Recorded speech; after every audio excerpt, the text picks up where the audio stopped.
Hello and welcome to Gifted Underachievers, the podcast for mid-level creatives with delusional ambitions. In this special episode, we have our very special guest, gifted achiever Miriam Ruff of Bumbershoot Inc., writing and editing services. Miriam talks us through how to brew the perfect cup of tea, while we also discuss learning to say yes to the right things, how you can know what the right things are, writing and publishing a book as a way to pay it forward, thinking about how you can start a novel by getting what you need in your wheelhouse first, how paid creative work and personal creative work are different versions of the same thing, how to work around a chronic condition by finding creative ways for everyone to get what they want, the value of reevaluating, and the joy of golden monkey tea. Hope you enjoy. Today on Gifted Underachievers, we have a special guest, a gifted achiever, Miriam Ruff, who's a writer, editor, and all kinds of things. And I'm going to read her bio before we get into it. But one of the value adds of this segment is we're all going to learn how to prepare a proper cup of tea, as well as perhaps select the right tea for our own idiosyncratic natures and perhaps even our own unique creative needs. But let me read Miriam's bio here. From zoology to film production to writing and editing, Miriam Ruff has taken many unexpected turns in her life, but wouldn't change it for the world. Her poetry and short stories have been published in many books and journals, and her audio dramas have played nationally on public radio. Her passions include guinea pigs, physics, astronomy, film, and the work of her husband, Joseph, who's a graphic illustrator. I would add tea, obviously. Yes. They met at a science fiction convention in 1991, lost track of each other for 18 years, and then Facebook intervened. So is there anything that your bio misses? I'm a generalist. I would call myself, rather than a specialist. I do a little bit of a lot of things. My life has kind of turned out that way, and I wouldn't change that. So yes, tea is obviously a great passion of mine, and to share it with others is the ultimate experience for me. So I'm glad that you will allow me to share it with you and the audience. Basically, I work a lot, enjoy hopefully what I watch. I'm very particular about what I like and what I feel like at a particular moment. Love listening to film scores. That's another thing. I just, if I'm feeling in a particular mood, I'll select the appropriate film score and play it. So, it's a little bit of a lot of things, and I enjoy it that way. Well, and I can just to give the listener a real idea of what that means, on the practical end. Miriam is the owner of Bumbershoot Inc., writing and editing services.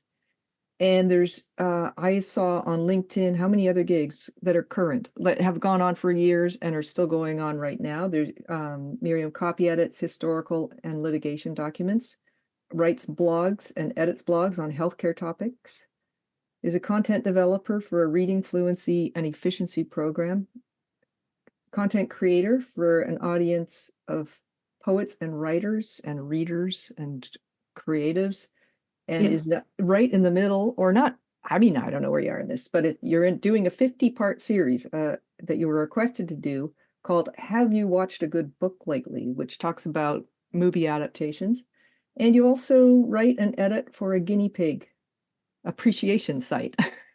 Yes. This is just the stuff I saw that you're currently doing. And I imagine this is current. Yeah, all of these different things. And I thought I was a weirdo because I have 4 different websites and I do like a number of things, but you outstrip me on I'm not saying it's weird. I'm saying it's incredible how your brain must be very capacious because you know so much about so many different areas.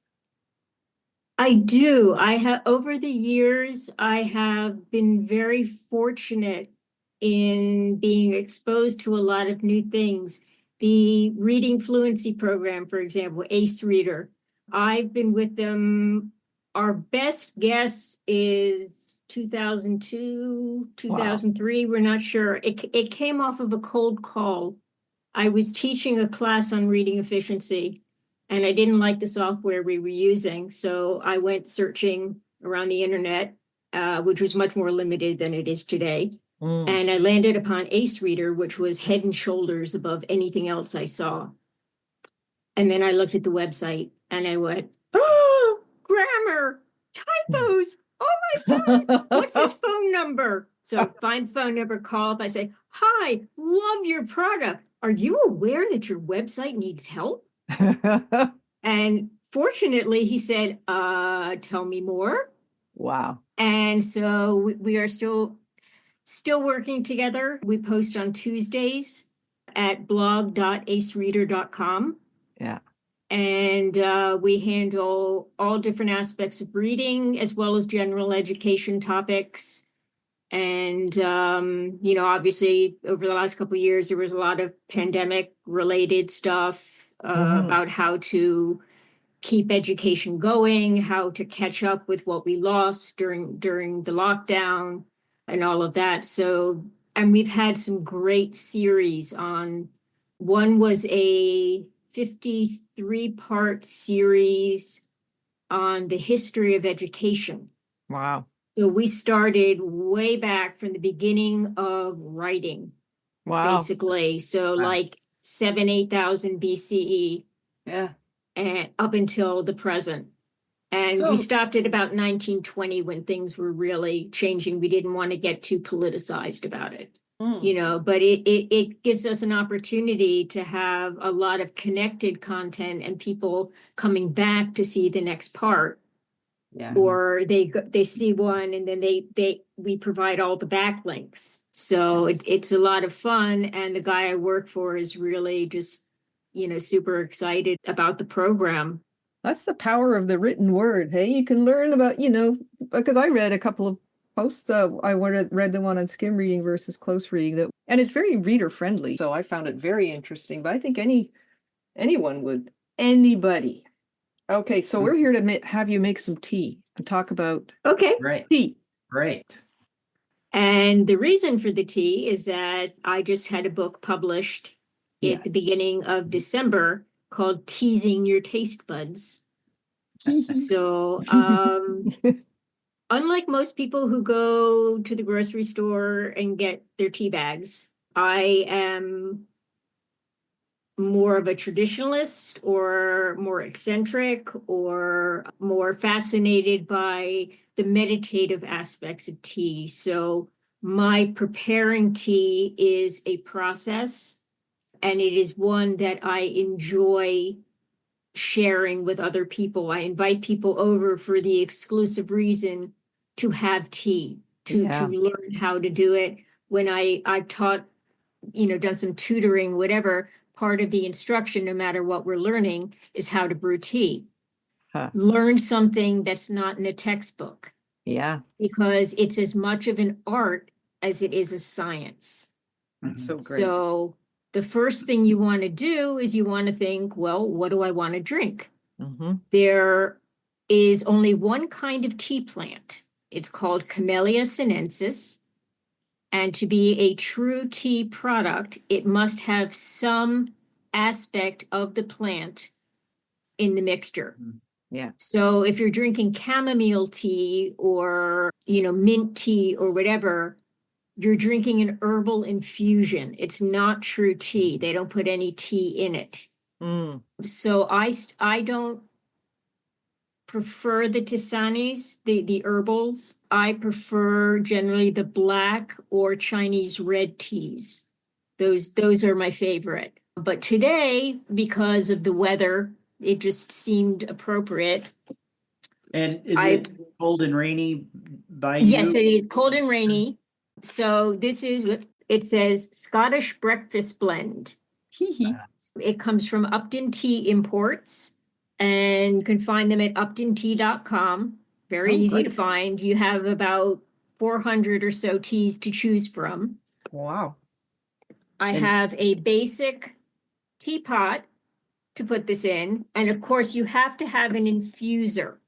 So that's either a cup that sits in the pot and holds the leaves, or like I do, I have a little bag. You It's get an the bags. open-ended bag. Yeah. I pre-measure the tea, and this is where the art comes in. Knowing how much tea I'm going to need, how many infusions I'm going to make, how much I need to fill the pot, and have it steep properly. This is a very small leaf tea, which means it's going to brew fast. So you don't want to leave it in there for 5 minutes. It's going to be so bitter you won't be able to drink it. Yeah. So and then I just staple. You may be able to see I just staple it closed so that the tea doesn't come out into the pot. Because if that happens, once you remove the infuser, you've still got tea brewing in there and it'll turn bitter. Yeah. So you just drop the infuser into the pot. And the infuser, because you did describe it, it's a paper/cotton bag. This is a bleached cotton paper sack. Yeah. You use It's it quite once small. and then toss it. I would say it's about 3 times the size of an ordinary tea bag. Yeah, good way to describe it. So And, it holds a lot more. So you chose today's tea based on the weather, and Yes. and this is maybe like a comfort tea for you. It's warm and gets you going, that kind Yes, it's very bold. It doesn't have a lot of flavor notes and odors, other than I love smelling the aroma as it's brewing. You should do that like you would a fine wine. You do Right. the same thing. You smell the aroma. You take a sip and roll it around your tongue, see what your palate feels. Do you like it? Do you not? Is it smooth? Is it astringent?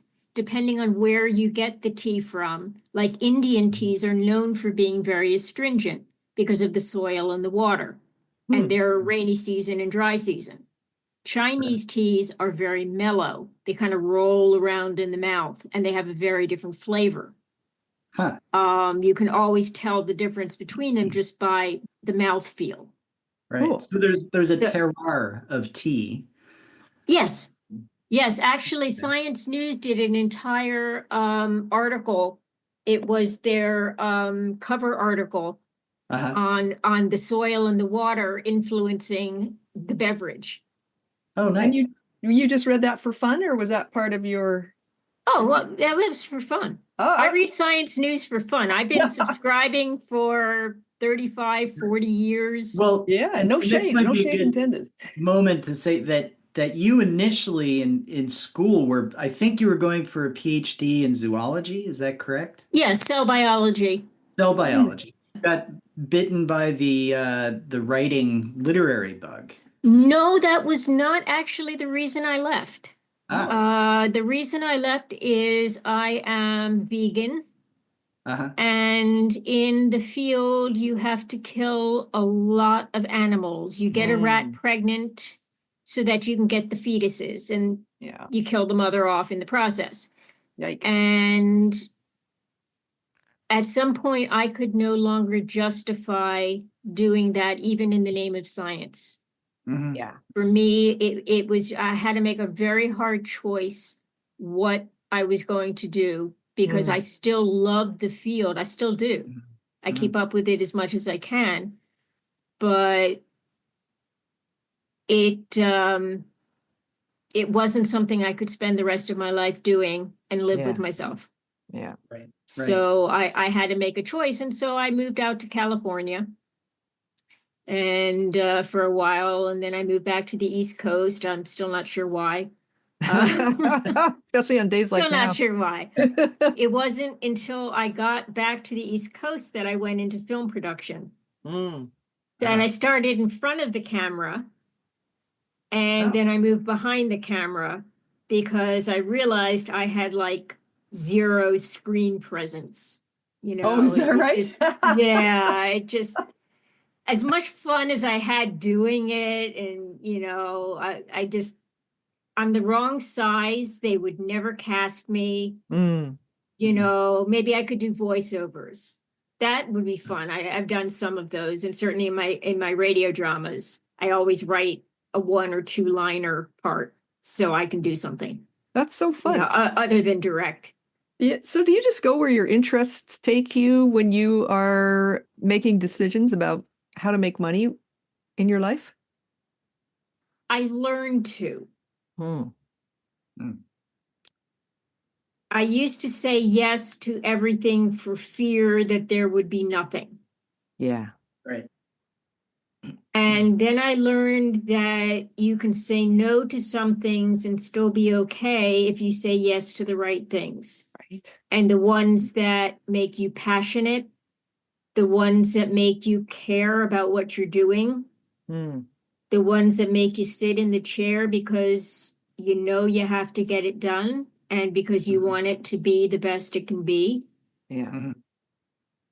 So now I think I make choices more based on what I'm looking for. I'm in a process of reevaluating a lot of my life Mm. and seeing what's going to stay, what's going to go, what new things will open up. Yeah. I've been focusing very heavily on LinkedIn, actually, making a lot of connections, starting a lot of conversations, seeing where those will take me. It's actually having the effect of pushing me closer towards really getting started on my novel that's been started and left hanging for a few years because I That's had other great. things going on, and I've had so much input from people on LinkedIn going, no, do it now. Yeah. Sit down, write it, get it done, start the work or finish the work or wherever you are in the process. And so now I'm really considering how my days are going to look. Where am I going to fit that writing time in? Yeah. We've had a lot of conversations, some offline and some in the podcast, about this gaining the context as part of an unfolding process. And it's really interesting that you're doing those things where you're out exploring. And I think probably enjoying the exploration and looking for those things that really resonate with you. And you gave a great list, right? So you said looking for the right things, and then you described, here's how I define what the right things feel and look like. And so it really feels that even though you don't know what the next thing is quite yet, you have this very, not too structured, but kind of a structured and thoughtful and intentional process about going out and looking and sensing, does this resonate with me? Yes or no? If yes, is it enough to actually move me in that direction? I had that, last year. I published 2 books, 2 nonfiction books last year. The first one was on proper dental care, called Sinking Your Teeth into Proper Dental Care. And it was the second edition. I had written the first edition about 20 years ago when I was working at a company. They went belly up. I inherited all the copyrights.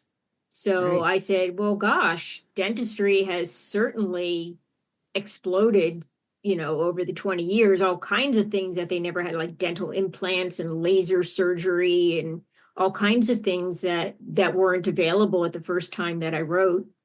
And, plus not everybody really understands the importance of dental health. And although I was told you never ever invest your own money in a project, you always get backers, you always, I went ahead and I said, no, this is important to me. And I am making this book available at no charge to anybody and everybody who wants it. So it's on my website, $0 download. I'm going from dental office to dental office, and I'm marketing it, saying, hey, will you put a little display case in your waiting room with the books and let your patients take them? Just tell me when you need more. I'll come by. I won't even make you open a box. Yeah, great. Mhm. You know, and I have customers who keep requesting, we ran out again. Yeah, Okay, I'll be over tomorrow. yeah. So it's making the rounds. I would love to get it into a whole bigger environment. I tried contacting the county council and my congressman, and everybody's come up with, no, we only use what we write. Yeah, And right. it's like, you are so missing the point. Yeah. 5 days after it was published, I ended up in the hospital, and which was not a good place to be anyway, but it was certainly not a good place to be then when I was going to be out marketing my book. Mm. So I had an idea, be a shameless marketer. I had my husband bring in a stack of the books and we put them on the windowsill, and everybody who came in the room to talk to me went out with a book. Perfect. So, and I had a discussion about what I was doing with the book. This is why I'm giving you the book. And I had a lot of people, from phlebotomists to doctors, who said, also work in underserved communities where access to dental care is very difficult. Mm. And saying, my God, we should get this out there so that people have better knowledge and better access. Yeah. And so that was a huge success, just sitting there, throwing the books out the door at them. I love that. And then, and shameless marketing, sure, it's shameless, but you paid for the printing, obviously. I did. You got your husband probably, or somebody, to bring in the copies. So it almost doesn't feel like marketing. It seems like there's something altruistic about that book. Paying it forward.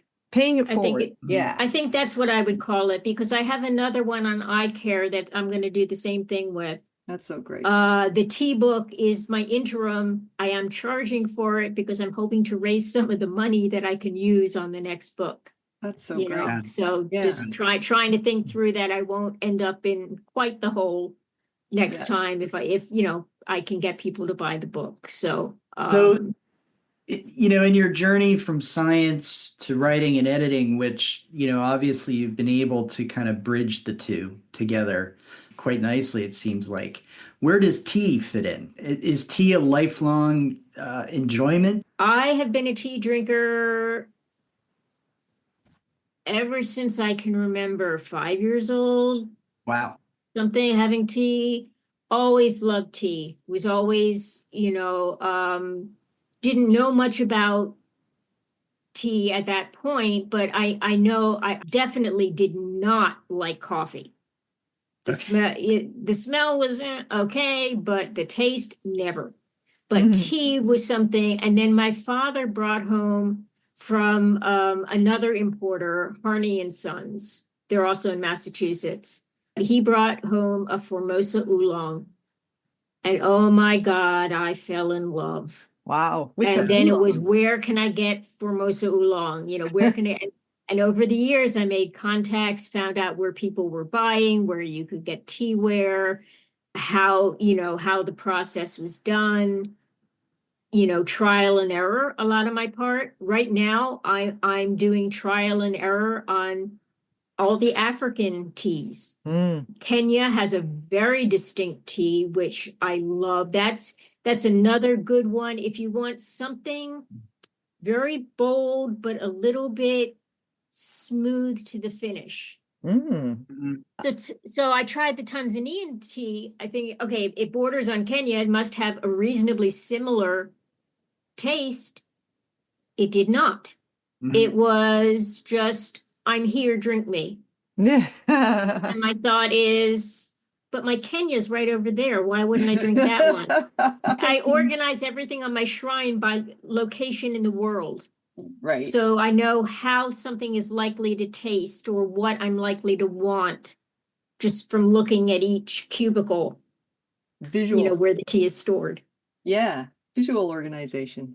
Yes. I think that's great. How about, because I have a question that kind of relates to, you mentioned you were reevaluating, you were going through a process of reevaluating, and I think this might be a really good time to put the kettle on. Because after you do that part, you you pour a small amount of tea into a tasting cup.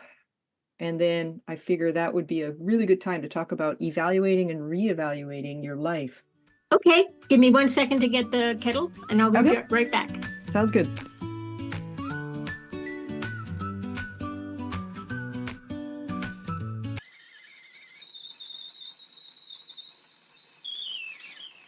Let's start back with you're pouring the water on Okay. the tea in the pot, and then Yes, the tea is, as you can see, try and get there. You can Oh, see yeah. the infuser in there. You Yeah. always pour the water over the tea, never the other way around. If you do it the other way around, then it won't brew properly.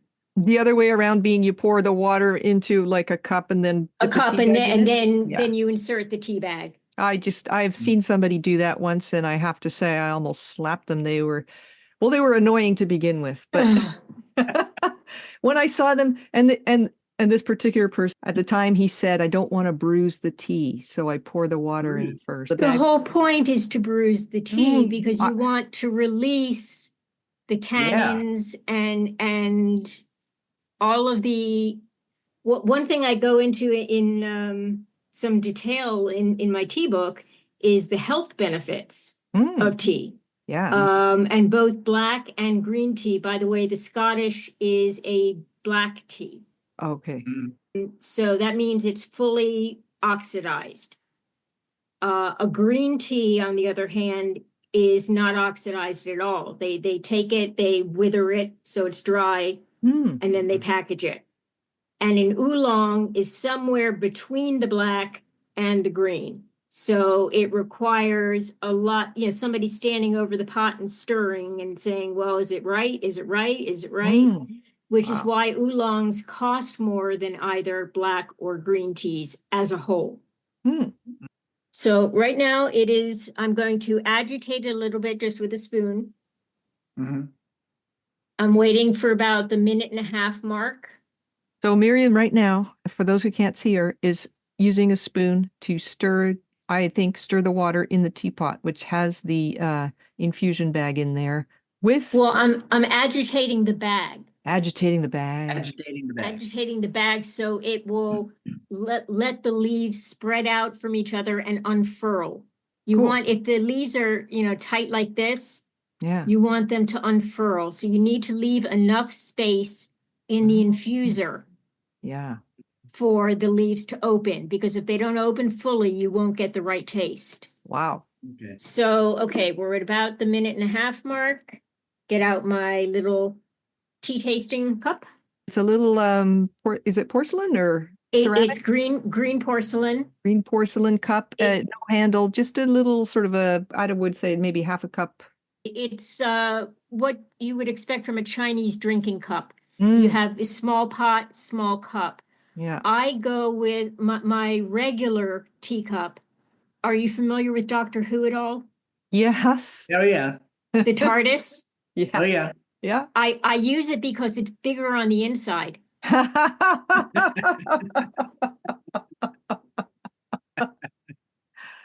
Okay, for those who can't see, Miriam is tasting, and her mouth is sort of puttering together in a very cute way, like almost like tasting wine, where you want to bring. Yeah. I think you're bringing air over the tea so that it activates the taste buds and yes, exactly. You roll it around in your mouth. You let all your taste buds, and it is done. Wow. And I wish I was there.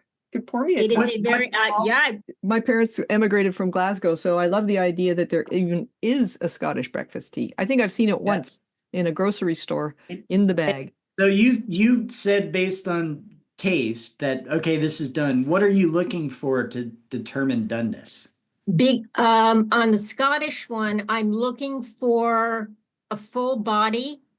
So I'm not tasting a watery brew. I'm tasting something that is strong on my taste buds. Yeah. That tastes like tea. But without, if you under infuse it, you'll have that sense that something's there, but there's too much water diluting it. And if you over infuse it, it's bitter. Mhm. Yeah. So when I rolled it around, I coated my taste buds with it, and they all said, "Yep, tasting tea, not watery." So That's you know great. it's done. And then you And poured it it into your tarty? And I have another, just a regular Oh, mug. lovely. So yeah, some people would consider this a big cup. I don't. Is it about what, People- 12 ounces? It's 14, I think. Oh, okay. Oh, Yeah. good. My biggest cup holds 36 ounces. Woohoo! So when people ask me how many cups a day I drink, I say, well, define a cup. I mean, if I drink 4 or 5 of those, that's Yeah. not the same thing as 4 or 5 of these. No, that's Now, your Saturday night cup. so would you say, so if you talk to people who don't drink tea, right? And you ask, why don't you drink tea? I think a common response would be, it's bitter, it doesn't really taste that great, I don't enjoy it, right? And so, I understand where the bitter is coming from because I've heard this from so many people. uh, I don't like green tea because it's too bitter. Mm. Okay. What temperature did you brew it at? Well, I use boiling water. Well, there's your answer. You never brew a green tea with boiling water because it'll pull all the bitter right out of the leaves. Wow. And you do it before it boils. what I do, and again, here's the art part, not the science, is you want it at a green tea, you want it at about 195 degrees. Mm. Mhm. I've learned to tell about when the water has hit that mark Wow. for like a white tea, which is very, very delicate, requires a long steeping time because it's the top delicate little buds of the Oh, wow. plant. Yeah. And they have a white downy kind of a look and feel to them. And you use between 165 and 180 degrees. Wow. And just to Because anything clarify, more than that is going to just clobber the tea. right.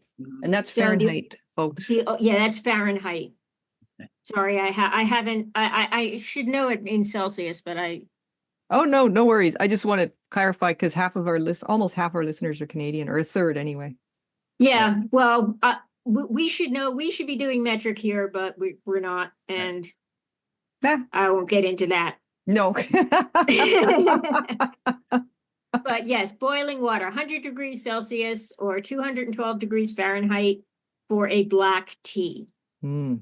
And each black tea is a little bit unique. So, some you want to brew for a long time and some you want to brew for a very short time. It depends on what you like. Mhm. And that's the key factor that a lot of people don't seem to get. Yeah. It's not about what it says on the box, must steep for 5 minutes.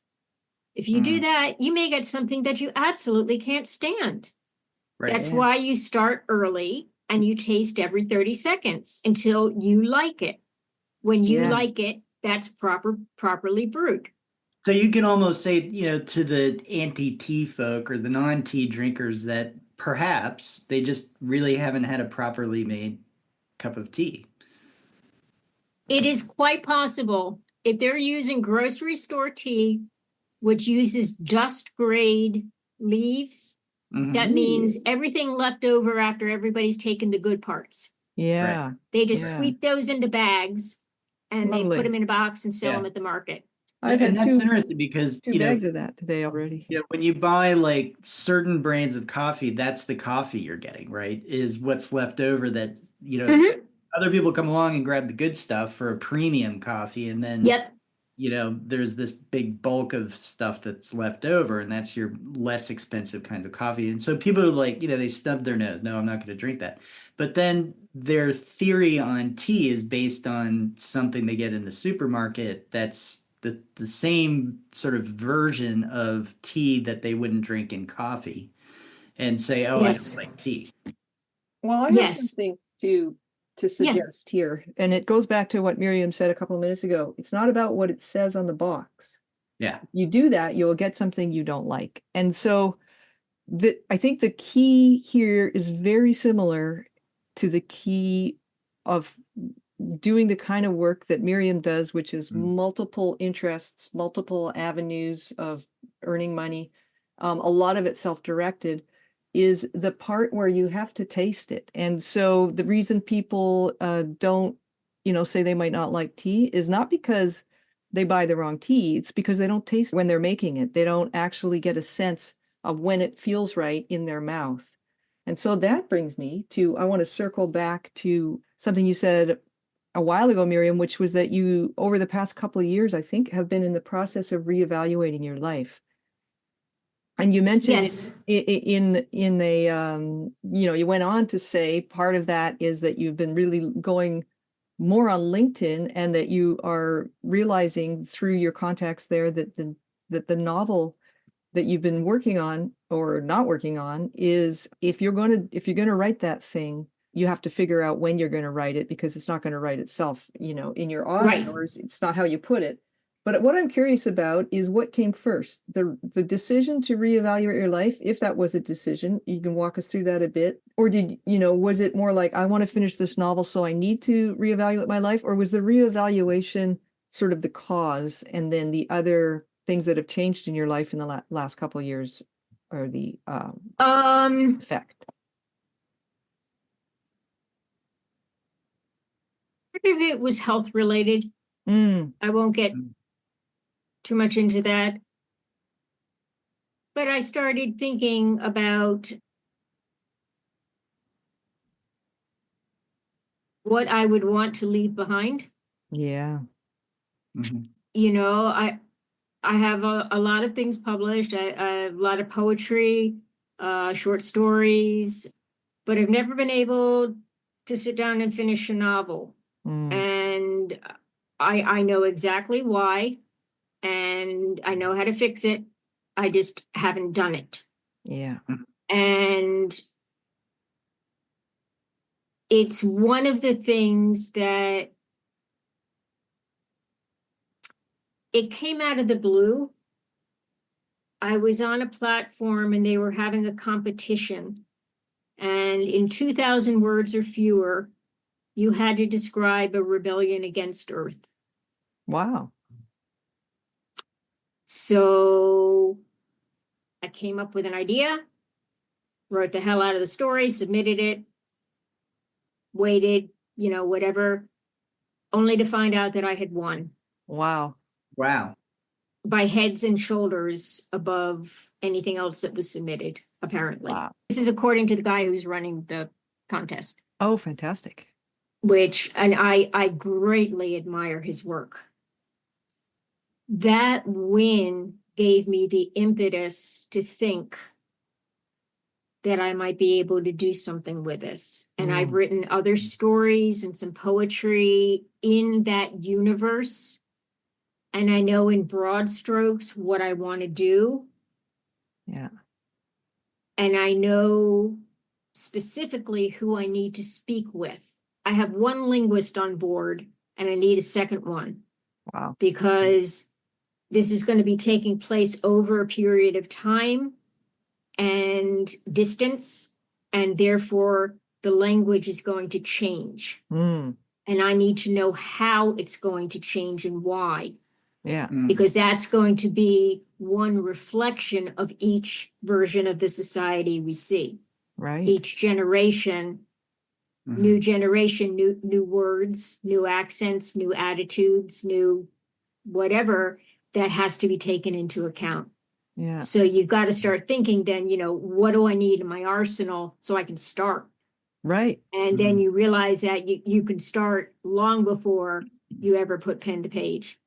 That's true. Right. I found that you too. get Yeah. you get what you need into your wheelhouse. Mm-hmm. And then you do the push to get it done. Yeah. But trying to do a little bit here, a little bit there, and say, well, I'll get to that person later, it doesn't work. Right. Because you don't know where you're coming from and where you're going. Yeah. And you have to know those things, otherwise your reader won't know those things. Interesting. So would you say this is just sheer, curiosity. I don't want to put words in your mouth, but it almost sounds to me like you're giving it the importance now that you would give a paid project, in that you're doing the research, you're making sure that you have, the material that you need to use, Yes. the fabric, if you will, before you can make the thing. Would you say that's true, or would you say there's a really big difference between how you prepare for a paid project, for a writing project, and how you prepare? No, they're different versions of the same thing. Yeah. I learned a long time ago, whatever you're doing, you better do your homework. Yeah. I did an interview series. Good God, they stuck me in front of the camera. I swore I wouldn't go in front of the camera again, and they wrote me into it. And so I ended up on this, I don't know how many parts we did on mystery and detective fiction and all this stuff. But each week I had a new person, new book, new style, new thoughts, different subgenre, whatever. And, I was not going to go out there unprepared. Yeah. So did my homework for each and every one of them. Did you feel like that changed your interview questions? I'm just curious about how the relationship between how you prepare for your paid work or your non-novel gigs, and what if you're translating some of your activities from that to the novel, is that enriching not just the novel but other parts of your life, or how is that? Can you just tell us? Oh, I would say absolutely. The more you learn, yeah, the more enriched you become. I am a lifelong learner. The Great Courses loves me. They love me. I have 4 courses or 5, I think, that I'm going through right now. Science fiction is philosophy. Brilliant, absolutely brilliant. The big questions of philosophy, molecular and cellular biology, and language and communication, which is part of the research for the novel. Yeah. So, and that's just what I have on my desktop. I will also be attending the Migraine World Summit next month. It's completely free to anybody who wants to register. Just go to migraineworldsummit.org.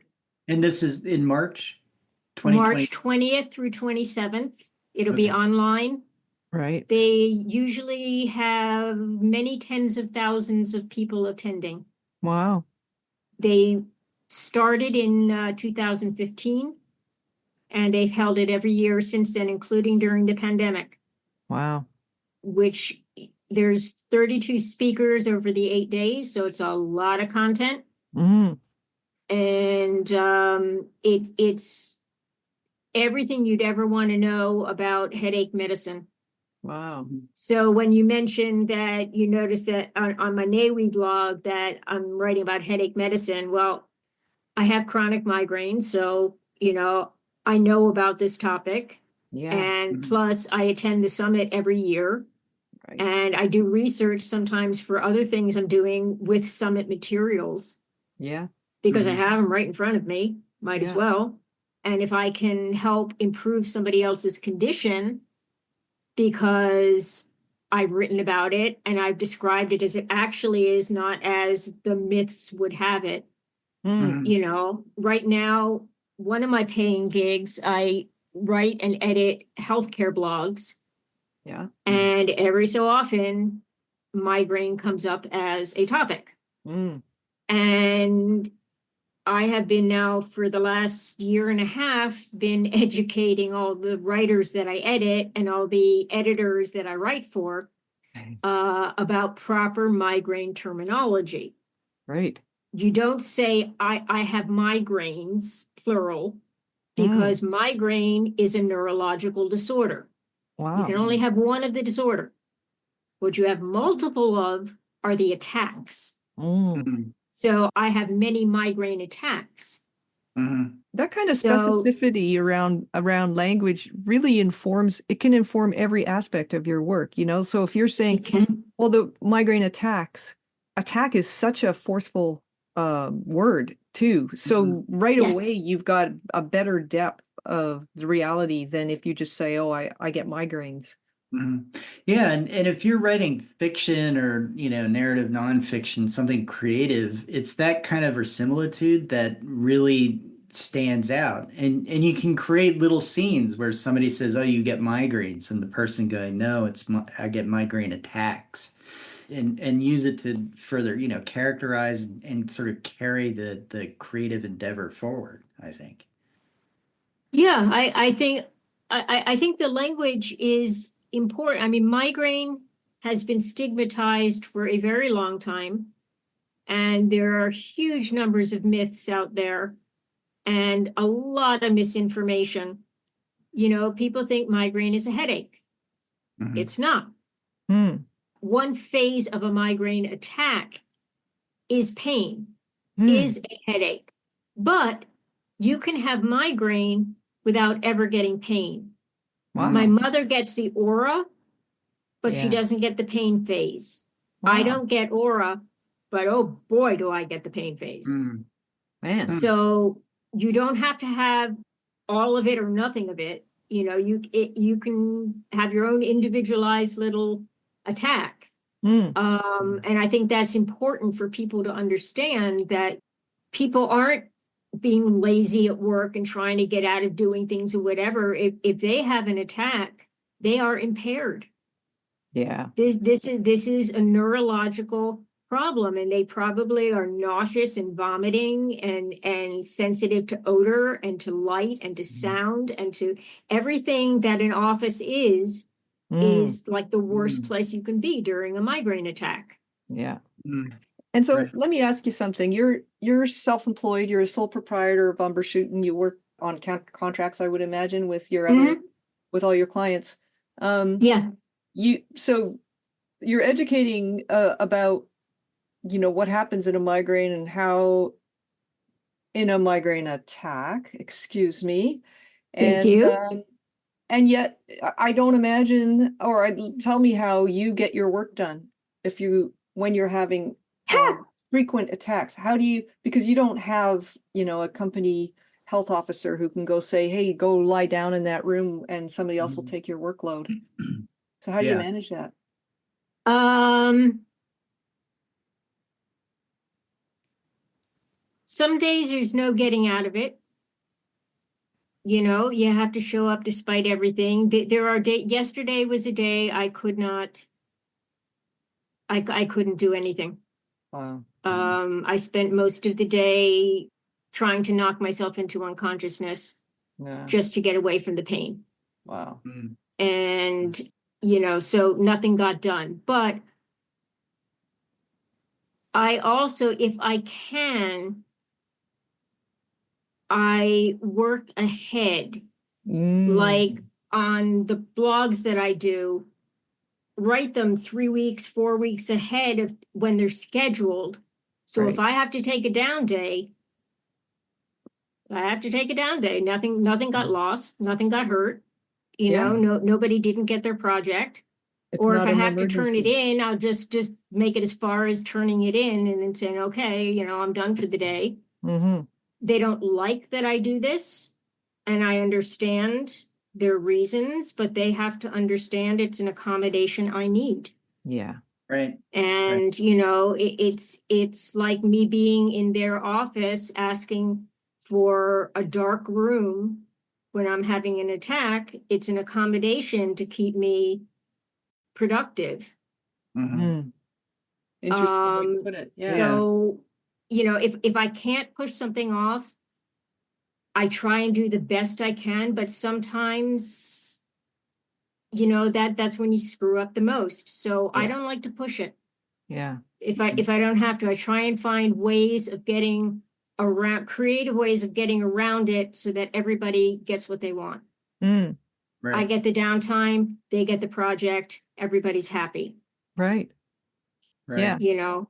Um, And the downtime is you fighting pain, not you going out for ice cream. So that's, I would say, no, the only cost really is because then your life turns into sort of a cycle of dealing with your migraine attacks and then doing all the work. and then, attacks and work. Correct me if I'm wrong on that. Does it really cut into your free time? Do you have to work weekends sometimes to make up for I always work weekend. I work 7 days a week. You do, huh? I take off 3 days a year. Oh my God, 3 Miriam. official days a year. Yeah. My birthday, Thanksgiving, because Thanksgiving is the only holiday I celebrate, and the day after Thanksgiving. Wow. I give myself that, because that gets me until the weekend, and then the weekend I'm working again. Wow. But that's fine. I've had 2 days off. Yeah. So it's my one little break. Yeah. Well, I feel like such a slacker, and I thought I was, because I haven't had a day off for a month, but I'm ready. I'm gonna, as soon as I turn in my next project, I'm gonna take a day off. So Yep. that's quite a schedule. Yeah.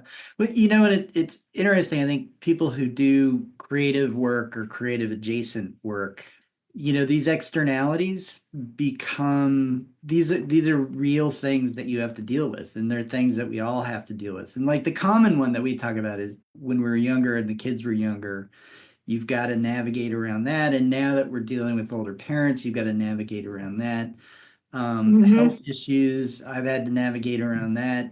You obviously, Miriam, have had to navigate around that as well. Pat, I think you've been okay, but you're going through this really extreme experience, with your mom. Yeah, she's in hospice, and that's why I haven't had a day off in a month, is because I've been trying to meet deadlines, and some of them are flying by. I mean, I can't work 24 hours a day. So it's my version of hell, but I do it to myself every year. I overbook, and I don't leave any wiggle room for stuff that goes sideways, or for personal life stuff where I have to be sitting at a hospital bed for, 8 hours out of 24, 36. So I feel like, I've been in the process of reevaluating my life too. And it's because life forces you to reevaluate it on the regular. And I think the sort of metaphor of tea really appeals to me. Tea, the art and science of tea, the way Miriam drinks tea, really appeals to me, because it does require these tasting moments, and it also kind of builds in this what I think, if I was living your life, Miriam, what I would need is these deliberate moments of sort of ritual and appreciation in order just to keep going, basically, through the kind of day you have. This is the way I start my morning every morning. I have my tea. I usually drink about 2 pots. I mean, I'm like floating away by that point, but they tell me to cut back on caffeine, and I say, hell no. Yeah. I love my tea too much. That's non-negotiable. You have an afternoon tea routine as well, or is that more? I do have an afternoon tea break. Yeah. But I basically have my morning is composed of a whole bunch of things. It's like a 3.5 hour process.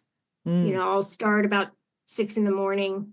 And so between work and then having my tea, and preparing it and sitting there and enjoying it, talking to my husband, or doing cryptograms. I love to do cryptograms. Yeah, I got an iPad, and I'm going nuts. It's like, so, but having my tea along with my cryptograms and all of that, it's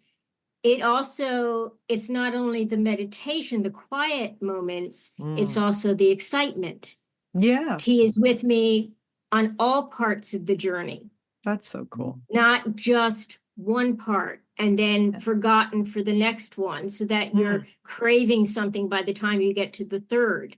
Yeah. If you have something that can meet those needs all through the day, and for me, that's tea. Yeah. Then you can keep going with whatever you need, and just say, okay, tea break now, 5 minutes, I'm just sitting here, I'm enjoying this, I'm looking at the birds outside. Okay, great break. Now back to work, and you're ready to go again, because you don't have to plan how to reconnect, whatever. You're already connected. That's so great. Connected all day. Yeah. So it's always there. It's always a comfort. Yeah. All you have to do is just go grab the cup. Yeah, that's so great. My mom has an expression. You've probably heard it. The cup that cheers but does not inebriate. Ah, She's yeah, she's because a Glasgow girl, so that's what I guess she grew up saying that. yeah, they have a thing about drinking. I'm a teetotaler because 2 sips of wine and I'm under the table, Right. and I'm not a happy drunk. It probably doesn't help with the migraine attacks either. So It does not. yeah. It is, and it totally interferes with all my medication. Yeah. So even if I wanted to be drinking, which I don't, Yeah. I couldn't. Yeah. Right. It Right. would Yeah. it would be My too much. morning espresso, I call it my little cup of morning optimism. It wears off quickly, but I enjoy it. Well, so you need another one. Right? Keep So, it going. I know tea. I'm warming to tea. I grew up. My dad's British. There were quite a few British people in our lives, so tea was definitely part of the thing. Yeah. And this conversation is making me think, and thank God Heather has passed. But a woman who is almost like a mother to me was very, very dedicated to her 4 p.m. tea, hour. Oh yeah. I don't think she made good tea as a British woman. I really don't. Because I would see her, and she would be so happy, and she'd have her tray and her routine, and she'd be like, "Would you like a cuppa?" Kind of thing. And I'd be like, "Yes, gosh, it looks so nice." And then I, drink it, and it just was bitter, and I didn't enjoy it. Yeah. The spoon standing up in the teapot. Right. Yeah, yeah. That's never a good sign. So, and then another, do you put anything in your tea? Any sugar, milk, cream, or are Why you? would I If you desecrate my Okay. tea? see Miriam's face right now. I know, and I am in total agreement with. Okay. I like the word desecrate. Why would I desecrate my Why would I tea? desecrate my tea? Yes. Yeah. I like the tea. Why would I harm it? Yeah. I mean, Destroy it. why bother? Just buy your stuff at the grocery store if that's what you're going to do to it. So, not surprising that it's not just the type of tea, it's how you make, the pot or the cup. You need to get the right tea, and you need to have your right process. Yeah. And you also need to understand what you personally prefer, so that as you do that every 30 seconds little taste, that when you've hit the sweet spot. So you're beyond. You can And- expect a lot of trial and error. And we were talking earlier about this, reevaluation of, life, and looking at creativity, and you're doing a lot of research and exploration. And do you have ways of setting guardrails, so if you're going down an alleyway that isn't going to lead somewhere, or you're doing too much, so that the sort of research or the exploration takes over, as opposed to actually finding something that resonates in what you're looking for? I'm perfectly capable of going down a good rabbit hole. And my husband is as well. And we do this to each other's great amusement on a lot of the shows we watch. But I think I have learned, and I'm continuing to learn, when enough is enough. Say I'm writing a blog. Am I writing what the title says I'm writing? Yeah. Am I meeting that criterion? Yeah. If what I put in, no matter how good it is, if it doesn't relate to what the topic is about, it doesn't belong there. So I think I'm learning a lot more how to recognize when I'm getting off the path. Yeah. When I'm researching too heavily on one aspect of the book, and I need to be focusing on another aspect. I need to be thinking of maybe a course I need to take that will help me with something that is going to be coming up in a big scene, and I don't know much about it. Yeah. You know, but learning what I need to do, and then pulling myself back when it's like, okay, you've done this enough, now start writing. Mm. You Yeah, know, I go through something similar where, if I try, and I learned this early on because I would go down these various rabbit holes, whether it was writing, doing research, one thing and another. And so I try to create what I call a North Star, and usually it's theme, right? And I'll use that as a way to try and find what I call a North Star. And what that protects me from doing or helps me not do is see information or have an idea about something to research or an idea about something to go look up where I'm thinking I might need this. This might come in handy to have, right? As opposed to I absolutely need this because this piece that I'm writing or this thing that I'm thinking of doing, this is essential knowledge. And I guess you could sort of say it's similar to, if you're going on a hike, you need to bring exactly what you need so you're not bringing too much so you're not weighed down. yeah, And it's an imperfect process that I have. It works better than before when I wasn't doing it. And I would collect just volumes and volumes and volumes of stuff and get lost in the stuff and not have that smooth path to get to where I need to go. It would get in the way as opposed to helping. And so I'm always looking, that's why I ask you, is I'm always looking, what are some new strategies that people use? I don't know. I'm kind of feeling my way along right now. I don't know that I have a particular strategy. There are still a lot of things that I'm evaluating, both personally and professionally. I've made the decision to go ahead and get an editing certificate to add to my CV because I think that will help professionally, continuing to link up. I had 2 editors afternoon teas, local editors. Some of us like right down the street from each other, never even knew we were here. Wow. That we all met at the ACES BCon conference back in September. And so I invited people over and they came, and we had great tea and great conversation. And it was a way of helping to build community. And I think that's a large part of what I'm trying to do right now is build community so that none of us feels alone in the process. We feel that we have somebody we could refer people to or ask their help for, that they wouldn't feel uncomfortable coming to us and saying, look, I've got this issue with a client. What do you think about, I would like to think that we can all have this nice little local community where we can all kind of feed off of each other and build each other up.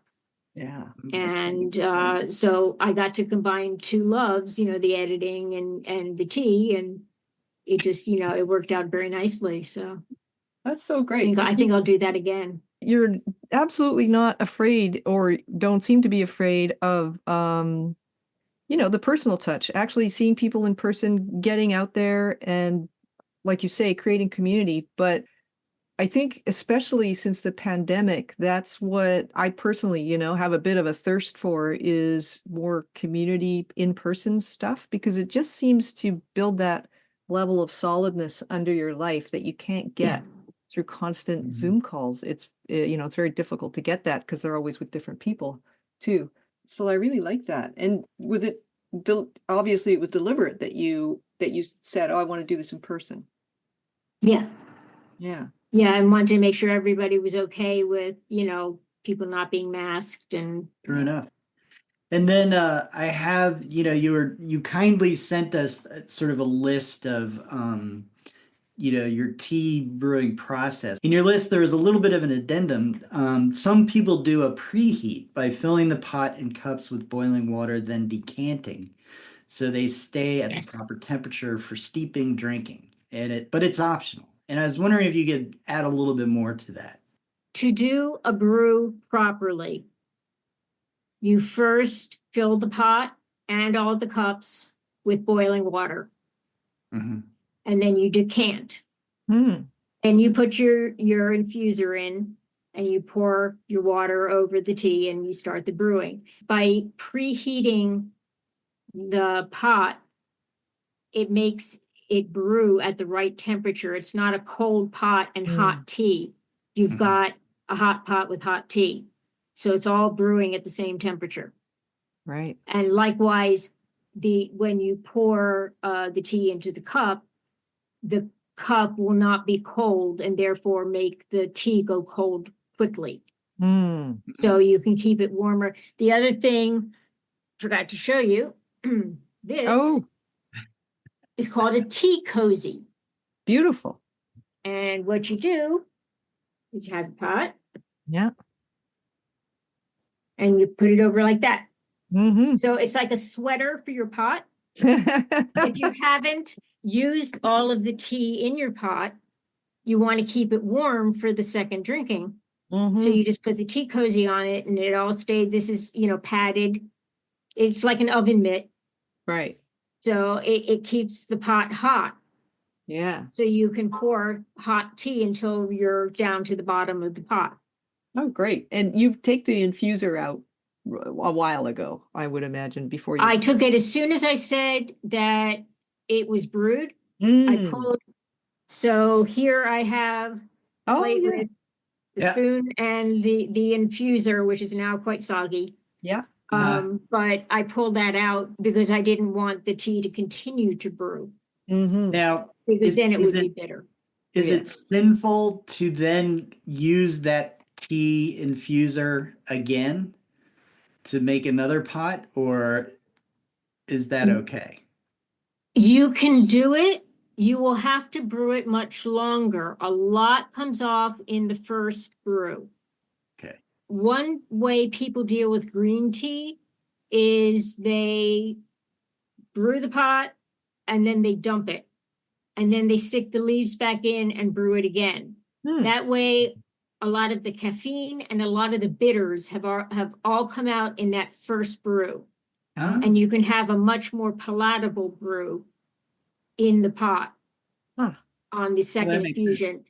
Now, generally, they recommend that you don't re-steep a black tea.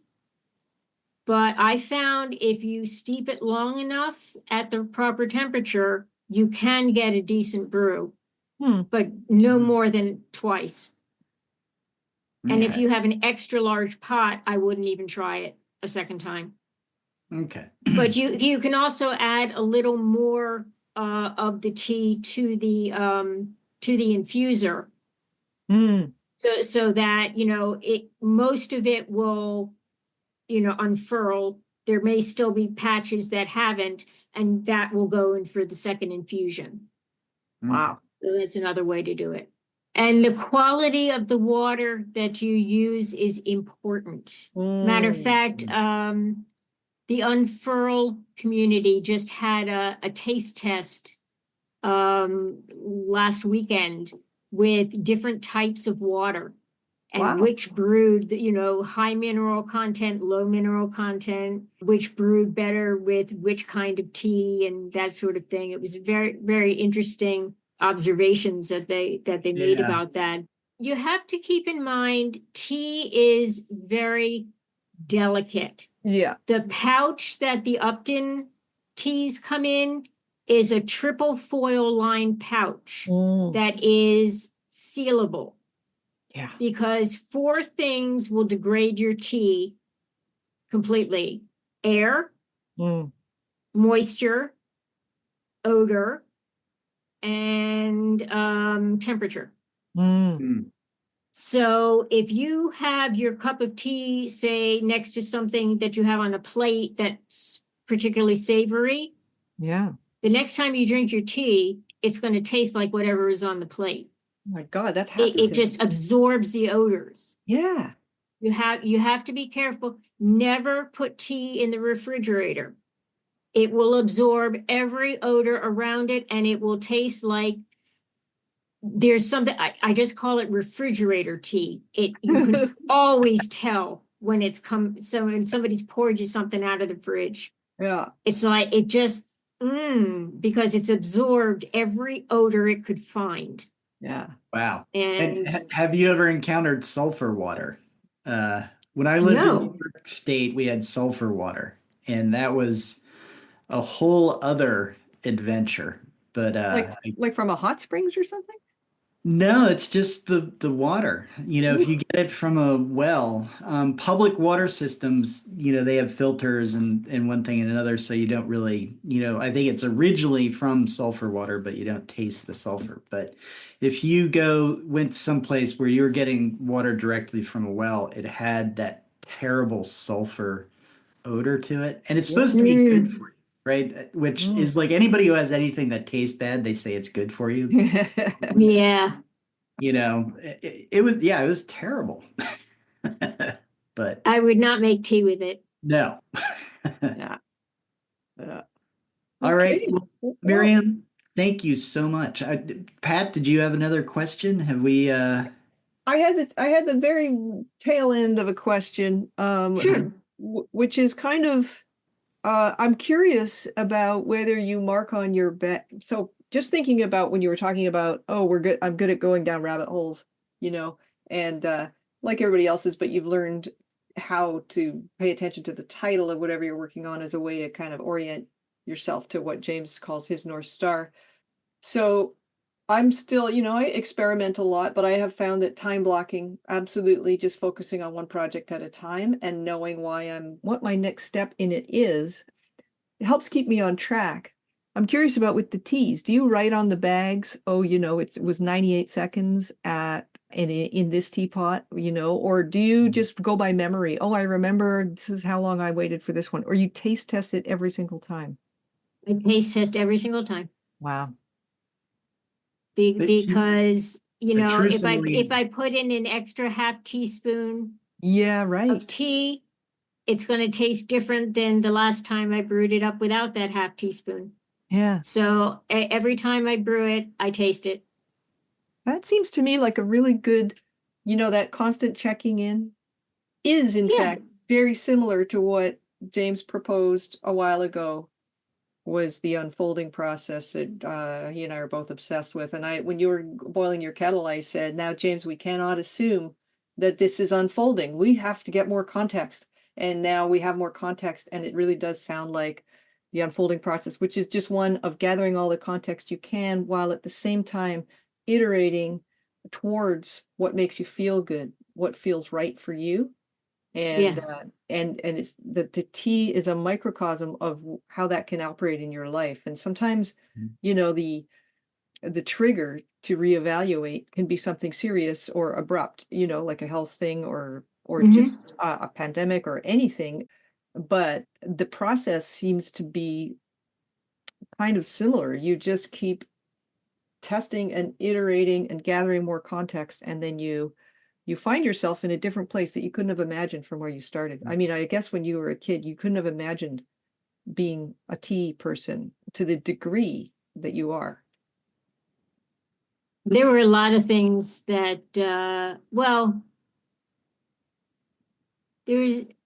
I knew what I wanted to do, and then life got in the way. Yeah. And so there was reconciling with that. I don't think I'm reconciling at the moment. I think I'm just reevaluating. Yeah. But I think that's, every so often you need to do that. Make sure you're on the path that you want to be on for the right reasons. And when you get there, the right cup of tea, probably. Yes. When I drink my favorite tea is a Chinese golden monkey. And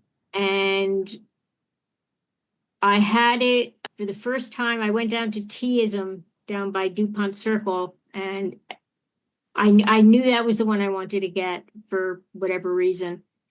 And oh my God, did my taste buds sing and soar and sing some more, and I went home with a package of the tea, and then that wasn't enough for me, so I had to order more. Yeah. It's not a cheap tea, but oh, so worth the experience when you're waiting for it just to brew up just perfectly. And it's a reddish color, and it's got so many complex notes to it. Every time your tongue moves, it discovers something new. And Wow. it's like this explosion in your mouth, and you just go, oh my God, I've got to have more of this. No, but I am very good, and I only drink it on either very special occasions or when I'm feeling very bad and know that I need something to really get me back on the right track. Then I will look at it as my version of a comfort food. Yeah. Awesome. That will pull me out. So, yeah. Great. Well, that's just been lovely. Yeah, I feel like there's so many parallels between tea and creativity. Yes. I think so. You have to be creative in the way that in your tea process. Yeah. Everyone's looks a little bit different. And that's fine. Yeah. Whatever works for you. I mean, that's the whole point. It's got to work for you. If it doesn't work for you, change it. And the writing as well. If you're just working on stuff that's totally dragging you down, reevaluate, look to what you can do that will not drag you down, but will hopefully pull you up. Same Great. thing. Yeah, right on. Amen. Amen to that. Well, thank you so much for having me. This has been a total joy. Oh, I'm so glad. And thanks for taking the time. It's just I feel like I've learned so much. Yeah. Yeah, no, absolutely. And it's, inspiring. Oh, good. Nice to finally know how to make a cup of tea, but also need somebody who's reevaluating, because I think I'm reevaluating. I think Pat's reevaluating, and that's a natural part of being, a creative person doing creative work. And to be able to come together and share our thoughts and feelings and whatnot around that is pretty cool. Thank you. Yeah, thanks a lot. You're very welcome. I think we should always have more questions than answers. Ah, beautiful. Bravo. Because then we keep looking. Yeah. Thanks so much to Miriam for being our very special guest this week. We couldn't have enjoyed it more, and we hope you learned as much as we did. Please check out the show notes for links to everything we discussed. Thanks for listening to Gifted Underachievers, the podcast for mid-level creatives with delusional ambitions. Until next time.